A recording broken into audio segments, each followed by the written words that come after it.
এটা ছিল 17ই নভেম্বর, আর সেদিন আমার একটা পার্টি মেকআপ ছিল। আমার ক্লায়েন্ট ছিল আমার দিদি। তো যাই হোক, ও চেয়েছিল আমার থেকে একটা সফট গ্ল্যাম সাটেল লুক, সেটাই দেওয়ার চেষ্টা করেছি। কেমন হয়েছে অবশ্যই কমেন্ট করে সবাই জানিও। আমিও বাড়িতে এসে তাড়াতাড়ি করে রেডি হয়ে গেছি, ভেবেছিলাম একটা ভিডিও করব get ready with me, but হলো না সময় আর।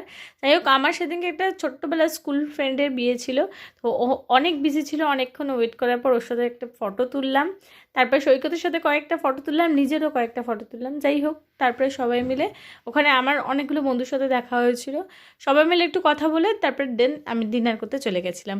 কারণ অনেকটা লেট হয়ে যাচ্ছে, আর শীতকাল যেহেতু বাড়িও ফিরতে হবে, সৈকত আবার আমাকে বাড়ি ফিরে তারপরে ও বাড়িতে যাবে, তাই জন্য একটুখানি সুন্দর করে ফটো তুলে তাড়াতাড়ি করে ডিনার করতে চলে গেছিলাম। আর ডিনারে আজকে ভালো ভালো মেনু ছিল, খাবারগুলো খুব টেস্টি হয়েছিল।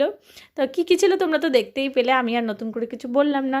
যাই হোক, আজকের ব্লগটা বাস এতটাই। ভালো লাগলে like comment share and subscribe করে দিও। দেখা হচ্ছে তোমার সাথে নেক্সট পার্ট।